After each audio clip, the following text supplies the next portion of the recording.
So, Manchester, UK, there's our pressure pipe along the site of the dam. Now I'm going to slip if I go any closer, but there's stonework down there in the dam, which we will get at the end of this path. Up on the hill, that's Bentley Hall, and there's a bird crossing the lake.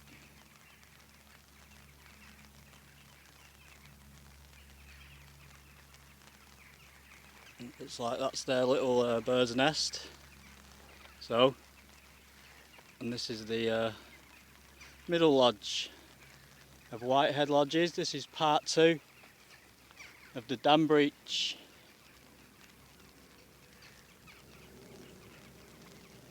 So it's the second dam in the far distance, which is on the horizon in the centre.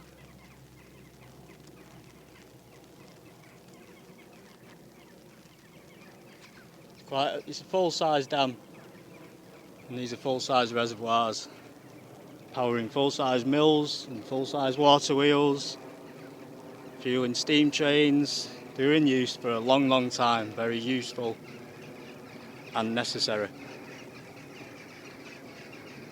You can hear the birds chirping away. There's not much I can do about that. It must be something to do with the season. They're in the basin of what will be a mine. Over there is where the stones are quarried from to build these reservoirs, and there's actually stairs there, and I'm assuming they would lead out originally to that tower pressure pipe with a bridge, obviously, which has been removed. So remember, these sites about 1790s, they're not in existence.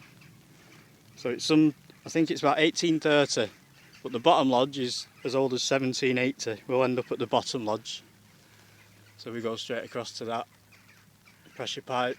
Bentley Hall is in the foreground on the top of the brow of the hill. And I'm going to get hopefully a shot of the stone.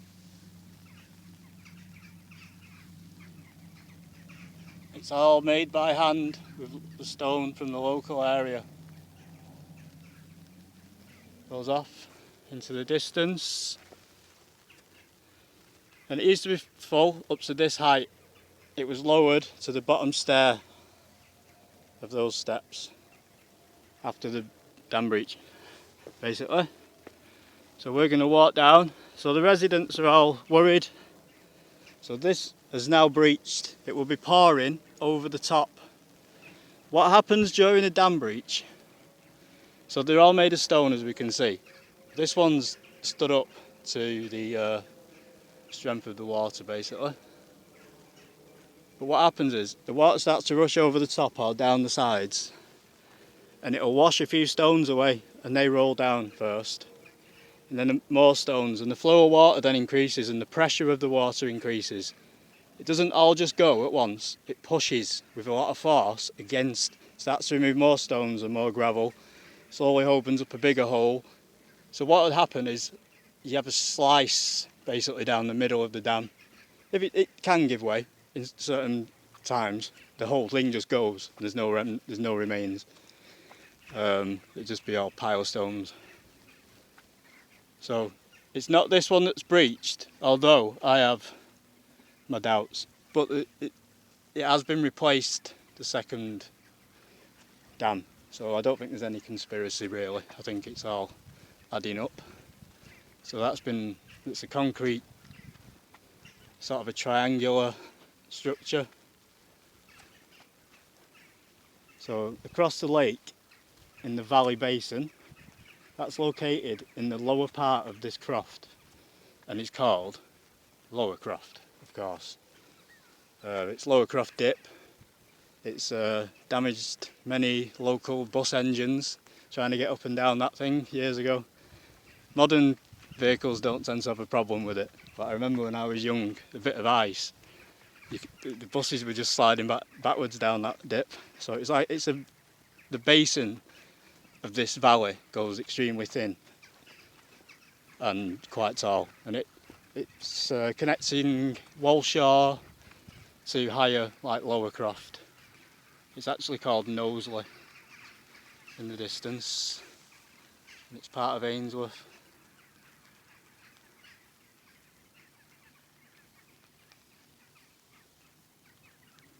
Okay, if you can see it, I'm not sure if you can make it out. There's the water tower or the water station, which I think is some form of siphon under pressure to supply water to the coal mines on Cocky Moor. Anyway, so it's part 2 of the dam breach. These are so well made. They're almost 200 years old. Let's say they're 200 years old because they would have started thinking about building them 200 years ago. And the Industrial Revolution is about to kick off. Not quite yet, it's underway though.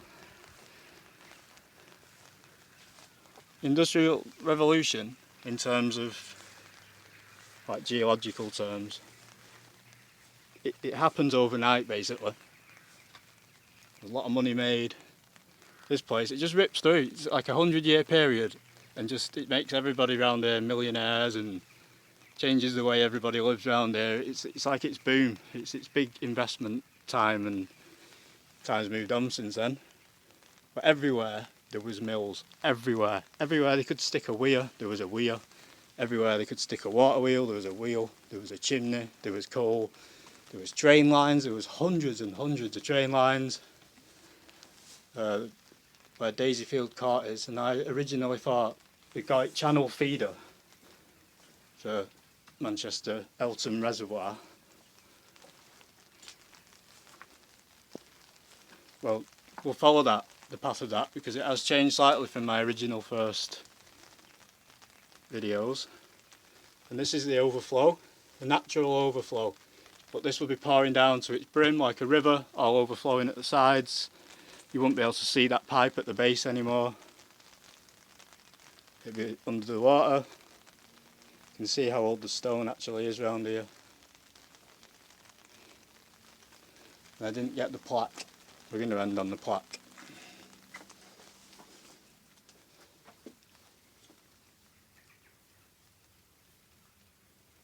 The bottom of this marks the height of the overflow sill, as it was prior to the 20th of April 1934. The first to restore it to that height is the right to restore it to that height is reserved. So it's been brought down a peg or two. You can see where they've smashed a bit away there. Look. So it's 7 foot, so that's the height of that. That's the water will be rushing along at that height, reaching right over the top there, and right down there, and filling that middle lodge. And there's also a brook filling that middle lodge, and all that weight is pushing against the dam. And as I say, all it takes is like a stream of water to start flowing over the top of the dam and wash a few stones away, and the weight of the water behind it will start creating the breach. And that's exactly what happened. 1852, December the 5th, and we're going to go down and try and get more information about that. We have to note that these are a parley company and borough partly owned, so it's a council run, so they can use it for everything, and all the companies have put money in. Well, they're paying Mr. Whitehead privately, and lots of different people are using it, and it channels off in lots of different directions. We've got stonework, which is brilliant. Basically, it's all built by hand, as I said. Manchester, UK. Brief videos of time with Stephen Goddard. See, it's all the stone under the water, or the water, as we like to pronounce it properly. It's even cut properly in the corner. It's like an upside down pyramid made of clay and stone, and it's massive, absolutely massive. Manchester, UK, brief videos of time with Stephen Goddard. I hope we're enjoying ourselves tonight. It's a bit more professional, I'd like to think, although it is a typical Manchester summer's day, but it shows you how these things are filling up and how then we can store it. But this is the powerhouse. This is the Breech fills the Bury Bolton Manchester Canal, which is also owned by the Lancashire and Yorkshire Railway. That also, the line I was originally following, if you've seen any of my original pilots, I thought it's a Salford line. I keep saying Salford line, but that's Manchester Victoria also in that area. But it's actually a Liverpool line. So it's Daisyfield Court, Bury, to Liverpool. I wouldn't even, you wouldn't even think it, would you? That goes right through Radcliffe, and it does. It all snakes round. Radcliffe's got a massive train station, and Bury's got massive train stations, and it links up to basically the rest of the country. But every single mill had train lines going up to it. I didn't know that. I didn't know that till recently. So as we go down, we'll see some of the mills. There's Peel Mills in Bury, which is on the other side of the Irwell. So we'll end with some information about that. But this breach travels right down through Elton, floods every single mill in its path because of its natural channel. This is cut out by the Ice Age, like thousands of years ago. No, millions of years ago. So this has been cut out by the Ice Age, millions of years ago. There's old ancient waystones down there. There's me walking over a bridge.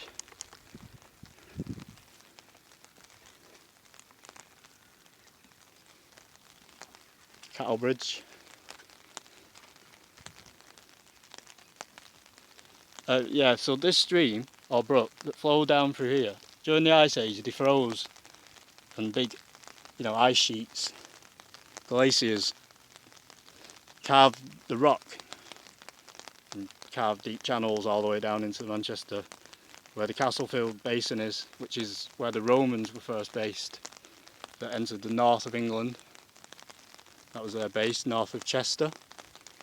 That's why it's Manchester. It's linked to Chester in some way. Chester was a dock, of course. No Manchester ship canal at that point. So we've got Roman roads linking them. But there's a Norman past. There's old waystones of Druids in this area as well. So there you go. It goes way back. This is only in the 1800s we started to get the tech to build these dams. But incidentally, they had these dams in the ancient world, Rome, Greece and Egypt. It ended up in the Manchester Canal. The Manchester Bolton Canal doesn't go across Elton Vale. Well, I didn't think it did, and most people don't think it does, but it did. There's no way that it could end up in the canal. So I'm going to show you Elton Wharf, an area that no longer exists, and the very end of the canal, which is a good 2 miles away from where I originally thought as well. And Daisyfield has an underground reservoir and canal system, channeling boats around. It's amazing. You can't get in there anymore, but it's an old, is it Victorian? Yeah. Edwardian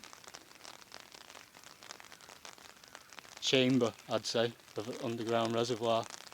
And there's guyts, you won't believe how many guyts there are in this area, and weirs and dams. It's just every single stream, every single brook has been taken to full capacity, used every single ounce of energy it has. Peace out, Manchester. We're off down to where the rifle ranges were and our first mill.